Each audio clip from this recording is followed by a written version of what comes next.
अपने रोजमर्रा के जीवन में कई सारे ऐसे बच्चे हमारे सामने आते हैं जिनके ऊपर बड़ी बड़ी जिम्मेदारियां होती हैं।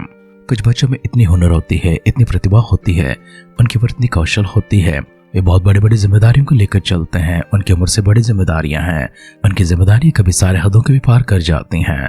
कुछ बच्चों के ऊपर हालात की इस प्रकार की मार पड़ती है कि उनके ऊपर बहुत बड़ी जिम्मेदारियां पड़ती हैं।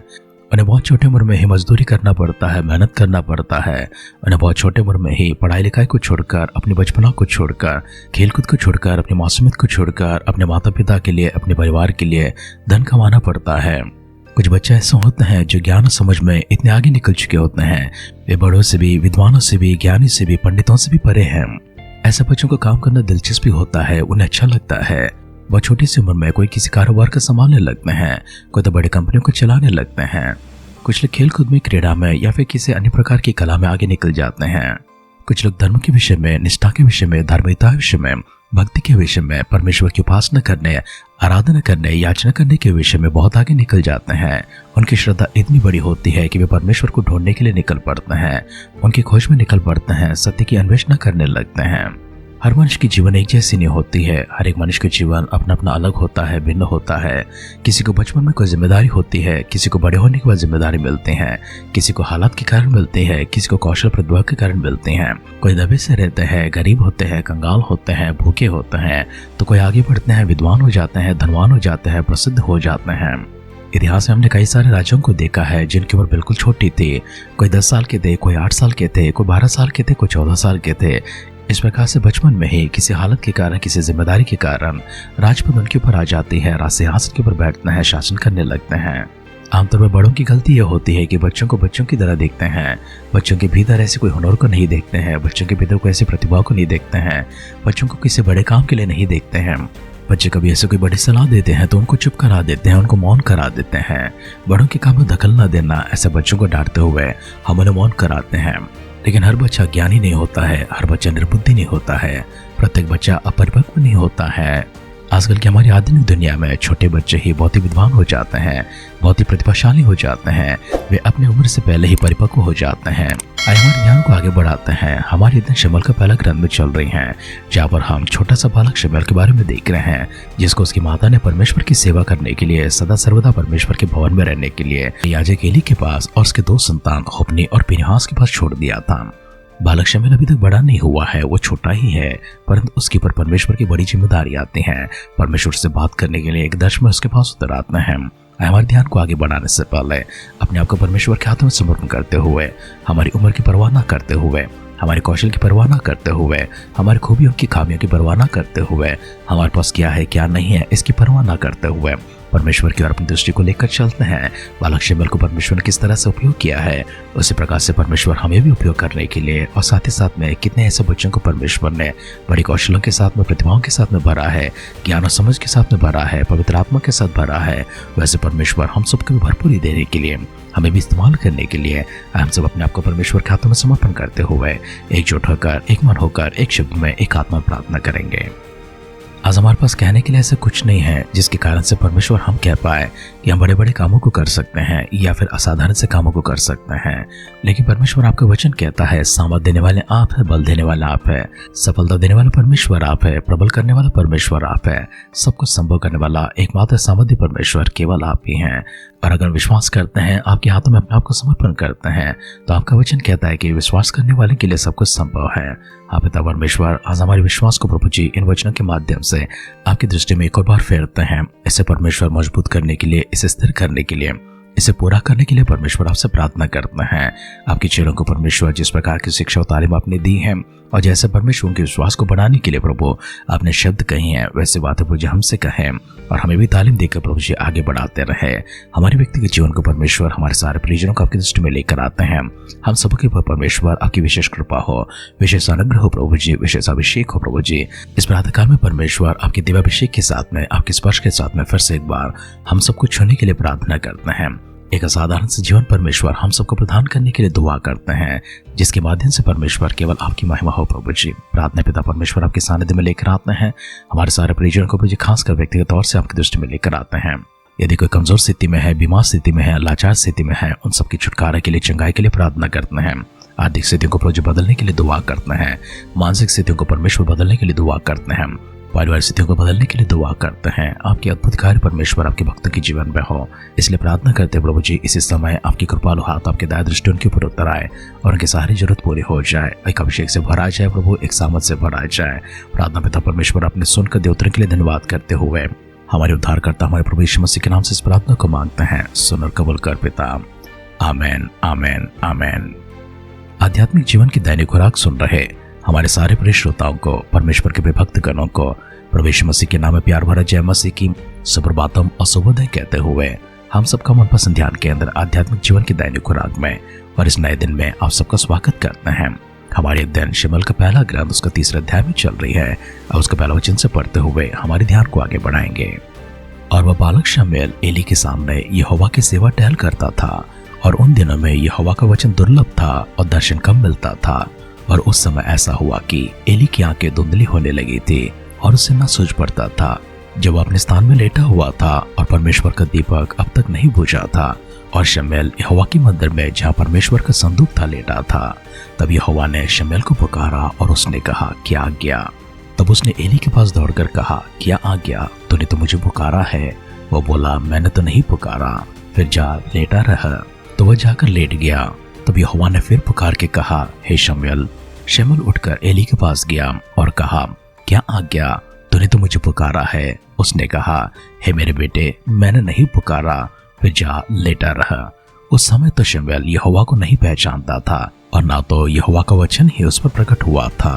फिर तीसरी बार यहोवा ने शमूएल को पुकारा और वह उठ के एली के पास गया और कहा, क्या आज्ञा? तूने तो मुझे पुकारा है। तब एली समझ लिया कि इस बालक को यहोवा ने पुकारा है, इसलिए एली ने शमूएल से कहा, जा लेटा रहा, और यदि वह तुझे फिर पुकारे तो कहना कि हे यहोवा कह, क्योंकि तेरा दास सुन रहा है। तब शमूएल अपने स्थान पर जाकर लेट गया। तब यहोवा खड़ा हुआ और पहली किनाई पुकारा, शमूएल, शमूएल। शमूएल ने कहा, कह, क्योंकि तेरा दास सुन रहा है। यहोवा ने शमूएल से कहा, सुन, मैं इस्राएल में एक काम करने पर हूँ जिसे सब सुनने वालों पर बड़ा सन्नाटा छा जाएगा। उस दिन मैं एली के विरुद्ध वो सब कुछ पूरा करूंगा जो मैंने उसके घराने के विषय में कहा, उसे आरंभ से अंत तक पूरा करूंगा, क्योंकि मैं तो उसे यह कहकर जता चुका हूँ कि मैं उस अधर्म का दंड जिसे वह जानता है सदा के लिए उसके घर का न्याय करूंगा, क्योंकि उसके पुत्र आप शापित हुए हैं और उसने उन्हें नहीं रोका। इस कारण मैंने एली के घराने के विषय में यह शपथ खाई है कि एली के घराने के अधर्म का प्रायश्चित ना तो मेल बलि से होगा और ना ही अन्न बलि से। और शमूएल भोर तक लेटा रहा और उसने यहोवा के भवन के किवाड़ों को खोला, और शमूएल एली के पास उस दर्शन की बातें बताने से डरा। तब एली ने शमूएल को पुकार कर कहा, हे मेरे बेटे शमूएल। वो बोला, क्या आज्ञा? तब उसने पूछा, वो कौन सी बात है जो यहोवा ने तुझसे कही है? उसे मुझसे ना छिपा। जो कुछ उसने तुझसे कहा हो, यदि उसमें से कुछ भी मुझसे छिपाए तो परमेश्वर तुझसे वैसा ही वरन उससे भी अधिक करे। तब शमूएल ने उसको रत्ती रत्ती बातें के सुनाई और कुछ भी ना छिपा रखा। वह बोला, वह तो यहोवा है, जो कुछ वो भला जाने वही करे। और शमूएल बड़ा होता गया और यहोवा उसके संग रहा, और उसने उसकी कोई भी बात निष्फल होने नहीं दी। और दान से बेर्शेबा तक के रहने वाले सारे इस्राएलियों ने जान लिया कि शमूएल यहोवा का नबी होने के लिए नियुक्त किया गया है। और यहोवा ने शिलो में फिर दर्शन दिया, क्योंकि यहोवा ने अपने आप को शिलो में शमूएल पर अपने वचन के द्वारा प्रकट किया। शमूएल का पहला ग्रंथ तीसरा अध्याय का पहला वचन से लेकर अंतिम वचन तक हमने बातों को पढ़कर सुनना है। शमूएल परमेश्वर के मंदिर में जहाँ पर संदूक रखी गई है वहां पर लेटा रहा। उस समय परमेश्वर के दीपक तब तक ना बुझाता, अर्थात परमेश्वर के मंदिर में जो दिया जलाता है वो दिया तब तक बुझाया नहीं गया था। बालक छोटा सा था, इसलिए वो जल्दी से सो गया है। याजक के लिए बूढ़ा हो चुका है, उसकी आंखें धुंधली हो चुकी हैं और वास्तव में उसे कोई सूझ नहीं पड़ता है। रात को जब बालक शमूएल सो रहा था, परमेश्वर की आवाज उसे सुनाई पड़ी है, लेकिन शमूएल नहीं जानता था कि परमेश्वर कौन है, क्या है। और परमेश्वर के दर्शन को उसने कभी प्राप्त नहीं किया है और ना ही उसने परमेश्वर की आवाज को कभी सुना है। इसलिए याजक एली के पास जाकर पूछता है, क्या आज्ञा? तूने तो मुझे पुकारा है। ऐसे 3 बार होता है। तीनों बार याजक एली ने उससे कहा, मैंने तो नहीं पुकारा, जाकर लेट जा। और जब तीसरी बार वो एली के पास से लौटकर जा रहा था, तब एली ने उससे कहा, अब की बार अगर तुझे आवाज सुनाई दे तो कहना, हे यहोवा कह, क्योंकि तेरा दास सुन रहा है। बस एली ने इतनी बात कहकर शमूएल को भेज दिया था। चौथी बार परमेश्वर ने फिर से एक बार उसके सामने खड़े होकर उसको पुकारा है और परमेश्वर ने उससे कहा है, एली के घराने के साथ मैं कुछ बातें करने जा रहा हूँ, कुछ काम करने जा रहा हूँ। ये मैंने उसे चिताया था, परंतु उसने अपने संतान को जो कुकर्म कर रहे थे रोका नहीं था। इस कारण से मेरा न्याय उनके ऊपर है, इस कारण से मेरा दंड उनके ऊपर उतर आता है। ये बातें कहकर परमेश्वर उसके सामने से उस दर्शन से हट गए थे। बालक शमूएल भोर होने तक वहीं पर लेटा रहा और उसके बाद मंदिर की किवाड़ों को खोलता है। लेकिन याजक एली से परमेश्वर की इन बातों का कहने से डरता था। एली उसके सामने आकर कहता है, जो कुछ भी यहोवा ने तुझसे कहा हो वो सब मुझे बता दे और कुछ भी न छुपाना। अगर तूने कुछ भी छुपाया, जो कुछ उसने करने के लिए कहा है वो सब तेरे ऊपर आएंगे, वरन इससे अधिक आ जाएंगे। तब बालक शमूएल डर गया और सारी बातें एली को बता सुना दिया। यह घटना केवल शमूएल और एली के बीच में ना रहे, परंतु सभी लोगों के पास चला गया था और सब लोग जान पड़े हैं, इसराइल के सारे लोग पहचान पड़े हैं कि परमेश्वर ने शमूएल को नबी के रूप में नियुक्त किया है। परमेश्वर ने फिर से एक बार अपने वचन के अनुसार बालक शमूएल के सामने अपने आप को प्रकट किया। परमेश्वर ने बालक शमूएल को उन दिनों में चुना था जब उनका दर्शन और उनका वचन मनुष्य के बीच में अर्थात इसराइल के बीच में दुर्लभ था। इसका कारण यह है कि याजक एली एक तो बूढ़ा हो चुका है और दूसरा उसके संतान को कर्म करने वाले बने लुच्चे बन गए थे और उन्होंने जो भी दुष्ट काम किए हैं और करते आ रहे हैं वो सब एली की सुनने में आए हैं। लेकिन एली ने अपने संतान को बस बात ही कहा है, परंतु ऐसा करने से अपने संतान को नहीं रोका है। इसलिए परमेश्वर कहते हैं, क्योंकि तूने अपने संतान को कुकर्म करने से नहीं रोका है, इसलिए मेरा न्याय तेरे घर पर आएगा। और यही कारण है कि परमेश्वर का वचन और परमेश्वर का दर्शन एली के समय, उसके संतान और अपने फिनहास के समय दुर्लभ था। अपने काम को आगे बढ़ाने के लिए, अपनी सेवा को आगे बढ़ाने के लिए और अपने उद्देश्य के अनुसार, अपनी योजना के अनुसार, अपनी प्रणाली के अनुसार इस सृष्टि को और इसराइल को परमेश्वर आगे चलाने के लिए एक नई शुरुआत करते हैं। एक बालक शमूएल को चुनते हैं। हम शमूएल को परमेश्वर के हाथों में अपने आप को समर्पण करते हैं और कहेंगे कि परमेश्वर एक नई शुरुआत के लिए हमें भी चुनिए, बालक शमूएल की तरह हमें भी इस्तेमाल कीजिए। आइए मिलकर प्रार्थना करते हैं। अनुग्रह से भरा हुआ, प्रेम से भरा हुआ हमारे दयालु कृपालु पिता परमेश्वर, हम एक और बार प्रभु यीशु शुक्रगुजारी के साथ, आभार मन के साथ में आपकी दिव्य सानिध्य में अपने आप को प्रकट करते हैं। एक सुंदर सा समय, अद्भुत वचन के लिए प्रभु जी आपको धन्यवाद करते हैं। बालक की तरह परमेश्वर हम भी प्रभु आपके अनुग्रह में रहे, आपकी कृपा में रहे, आपकी दया में रहे, आपकी इच्छा में, आपकी योजना में रहे, ताकि परमेश्वर हमारे जीवन भी आपके लिए भावुक बलियाग हो और हमारे माध्यम से परमेश्वर आप जो काम करवाना चाहते हैं वैसे काम करवाते हुए एक नबी के तौर से परमेश्वर हम सबको नियुक्त करने के लिए, चुनने के लिए प्रार्थना करते हैं। हमारे दुआ पिता परमेश्वर आपके पास पहुंच चुके हैं, शुक्रिया अदा करते हैं। प्रभु यीशु मसीह के बादलों की आगमन विलंब होती है, फिर से बार का सुबह मिलकर आपकी स्तुति करने, आराधना करने, प्रशंसा करने, हम सबको सजीवों की संख्या में संभाल रखने के लिए दुआ करते हैं।